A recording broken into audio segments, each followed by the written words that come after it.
Alhamdulillah,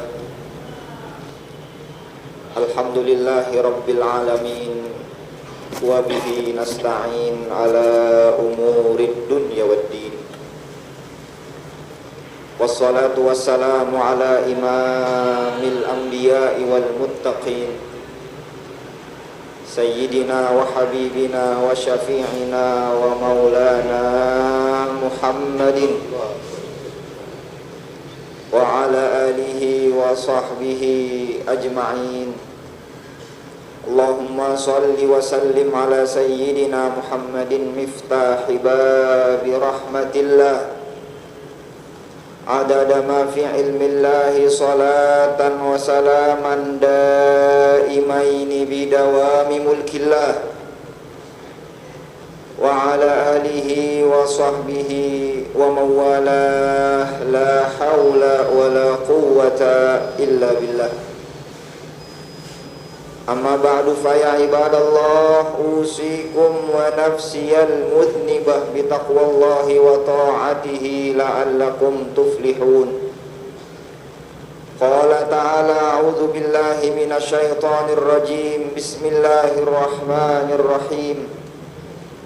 Ya ayyuhalladzina amanu taqullaha haqqa tuqatih wa la tamutunna illa wa antum muslimun.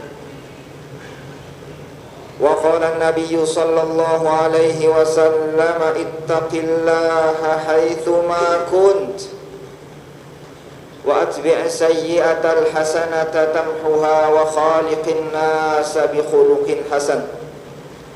Shadaqallahul azim wa sadaqa rasuluhun nabiyyul habibul karim, wa nahnu ala dhalika minasy syahidin wasyakirin walhamdulillahi rabbil alamin. Puji syukur kehadirat Allah subhanahu wa ta'ala yang telah memberikan kepada kita berbagai macam nikmatnya, sehingga dengan nikmat yang Allah subhanahu wa ta'ala anugerahkan dalam kehidupan kita, kita bisa berkumpul di tempat yang baik, kita bisa berkumpul di hari yang baik, berkumpul dengan orang-orang baik. Mudah-mudahan ini menjadi isyarat kelak nanti di yaumil qiyamah kita pun akan masuk tempat terbaik bersama dengan manusia terbaik, yaitu Nabi besar Muhammad sallallahu alaihi wasallam. Kita pun berharap kepada Allah, mudah-mudahan kebaikan yang kita kerjakan, meskipun kita lakukan amat sangat sederhana, tapi yang sederhana ini kita berharap mudah-mudahan senantiasa diterima oleh Allah subhanahu wa ta'ala. Amin ya rabbal alamin. Salawat serta salam tercurah kehadiran baginda Nabi besar Muhammad sallallahu alaihi wasallam. Mudah-mudahan kita dijadikan orang-orang yang istiqomah untuk terus mengerjakan akan apa yang sudah diajarkan, diwariskan, dicontohkan oleh Nabi besar Muhammad, sehingga kelak nanti di yaumil qiyamah kita mendapatkan syafaat, mendapatkan pertolongan dari Nabi kita, Nabi besar Muhammad sallallahu alaihi wasallam. Tapi jamaah salat Jumat yang mudah-mudahan dimuliakan oleh Allah subhanahu wa ta'ala, Nabi Allah Musa alaihissalam suatu ketika beliau pernah berjumpa dengan dua orang yang keadaannya berbeda.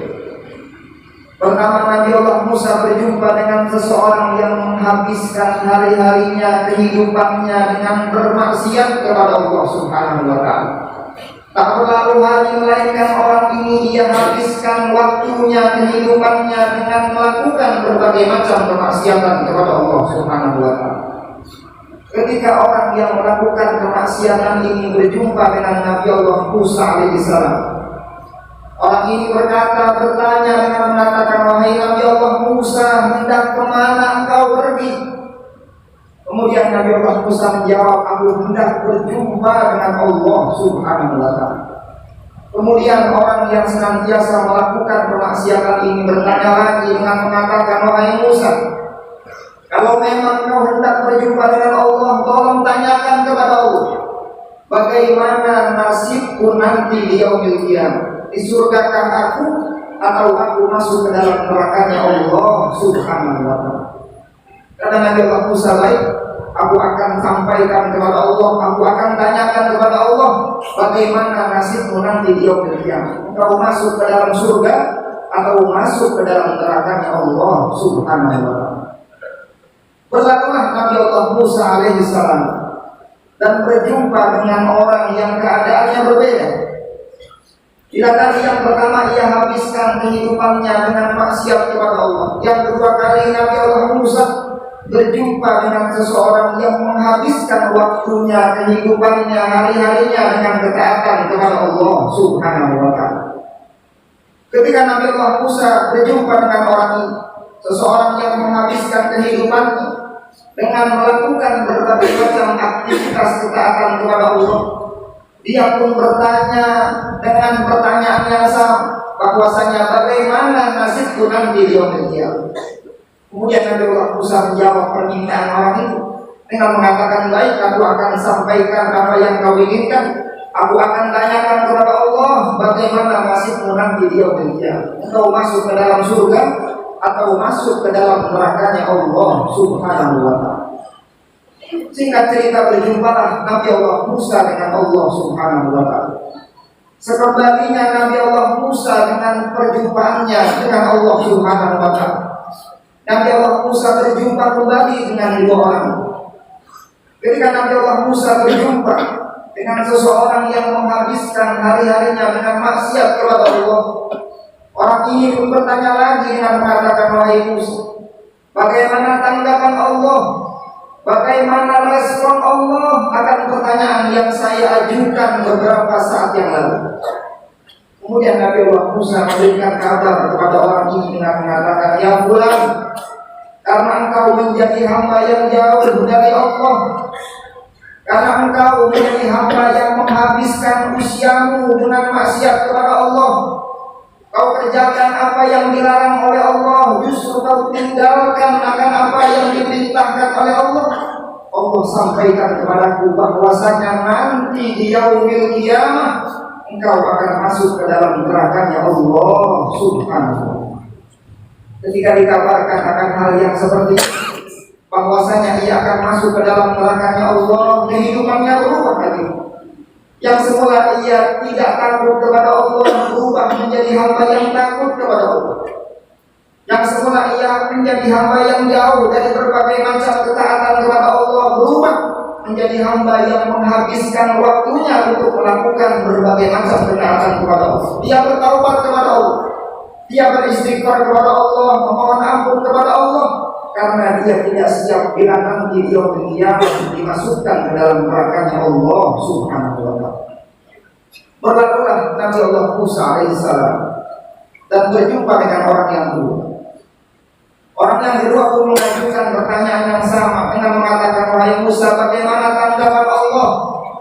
Bagaimana respon Allah akan pertanyaan yang saya ajukan beberapa saat yang lalu? Nabi Allah Musa menyampaikan kabar gembira kepada orang ini dengan mengatakan, ya fulan, karena engkau menjadi hamba yang menghabiskan waktumu untuk melakukan berbagai macam ketaatan kepada Allah. Tak berlalu hari melainkan kau sujud akan bersama Allah. Malam hari kau tahajud, siang hari kau berpuasa, kau berjihad, kau menebar kebaikan kepada hamba-hamba Allah Subhanahu wa ta'ala. Ini menjadi penghias kehidupanmu di alam dunia. Allah sampaikan kabar gembira kepadaku bahwasanya nanti di yaumil qiyamah engkau akan masuk ke dalam surganya Allah Subhanahu wa ta'ala. Akan tetapi hadirin jamaah sekalian, ketika orang ini dikabarkan bahwasanya dia akan masuk ke dalam surganya Allah Subhanahu wa ta'ala, secara spontan dia berucap, dia berkata kepada Nabi Allah Musa dengan mengatakan, wahai Musa, andai kau tak kabarkan, aku sudah yakin kesolehan yang aku lakukan menjadi sebab satu-satunya yang memasukkan saya ke dalam surganya Allah Subhanahu wa ta'ala. Dia lupa akan rahmat dari Allah.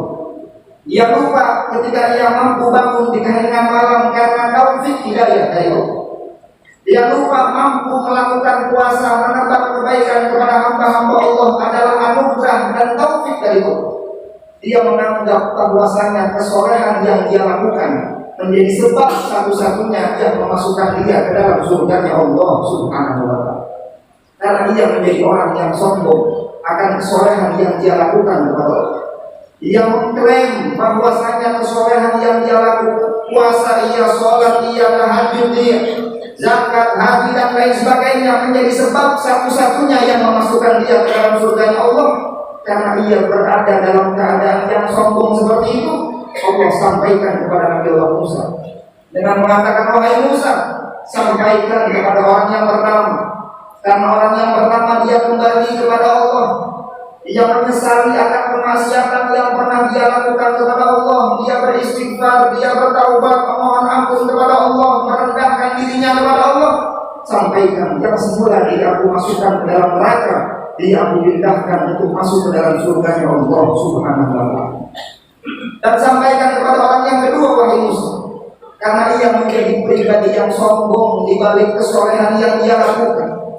Dia menganggap bahwasanya sholat yang dia lakukan menjadi sebab satu-satunya yang memasukkan dia ke dalam surga. Sampaikan yang semula dia aku masukkan ke dalam surga, dia aku pindahkan untuk masuk ke dalam neraka Allah Subhanahu wa ta'ala. Ini gambaran hadirin yang sekali, bahwasanya sifat sombong yang ada dalam diri seseorang akan merusak berbagai macam kesolehan, berbagai macam ketaatan yang pernah dia lakukan kepada Allah Subhanahu wa ta'ala. Cukup bagi kita pelajaran bagaimana iblis kala itu menjadi makhluk yang begitu dekat dengan Allah Subhanahu wa ta'ala. Bahkan dalam riwayat disebutkan, tak melangkah iblis satu jengkal pun melainkan dia sujud akan kebesaran Allah Subhanahu wa ta'ala. Tapi keadaan ini berubah nanti ketika Allah Subhanahu wa ta'ala perintahkan kepada iblis untuk sujud di hadapan Nabi Allah Adam. Dengan bangganya iblis berkata kepada Allah, ana khairun minhu, khalaqtani min narin wa khalaqtahu. Aku lebih mulia, aku lebih afdal daripada Adam, karena engkau ciptakan aku dari api, sedangkan engkau ciptakan Adam dari tanah. Karena aku lebih mulia daripada Adam, maka pantang bagiku untuk sujud di hadapan Nabi Allah Adam alaihissalam. Karena iblis menjadi hamba yang amat sangat sombong kepada Allah, sombong kepada Nabi Allah Adam alaihissalam. Dari sejak itulah yang semula iblis masuk dalam kelompok kekasih Allah berubah menjadi makhluk yang paling dilaknat oleh Allah Subhanahu wa ta'ala. Sehingga amat tepat bila salah seorang sufi agung Al-Imam Ibnu Athaillah As-Sakandari dalam hikmahnya beliau mengungkapkan bahwasanya maksiatun awwafadullan wa intisara khairun min ta'atin awwafadizan istiqlal. Kemaksiatan yang dilakukan oleh seorang hamba tapi lahir dari maksiat itu sifat rendah hati kepada Allah. Lahir dari kemaksiatan yang kita lakukan mengharap turunnya rahmat dari Allah. Lahir dari kesilapan yang kita lakukan sifat mengharap turunnya anugerah dari Allah. Maka itu lebih baik dari ketaatan yang dilakukan oleh seorang hamba, tapi lahir dari ketaatan itu sifat sombong kepada Allah dan sifat sombong kepada hamba-hamba Allah Subhanahu wa ta'ala. Mudah-mudahan berharap kepada Allah, Allah senantiasa memberikan taufik, hidayah, kekuatan kepada kita, sehingga kita dijadikan orang-orang yang bila mana jatuh dalam lubang kemaksiatan, kita dijadikan orang-orang yang kembali merapat mendekat kepada Allah. Dan bila mana Allah Subhanahu wa ta'ala takdirkan kita menjadi orang, menjadi hamba yang mengisi kehidupan kita dengan ketaatan kepada Allah, Allah tetap jadikan kita sebagai orang yang rendah hati kepada Allah dan rendah hati kepada hamba-hamba Allah. Karena dengan itulah Allah akan membuka berbagai macam keberkahan dalam kehidupan. Barakallahu fi wa lakum fil Qur'anil Karim wa nafa'ani wa iyyakum bima fihi minal ayati wal dzikril hakim wa taqabbal minni tilawatahu innahu huwas samiul alim. Aqulu qawli hadza wa astaghfirullahal azim li wa lakum wa lisa'iril muslimina fastaghfiruhu innahu huwal ghafurur rahim. Allahumma salli ala sayyidina Muhammad wa ala ali sayyidina Muhammad.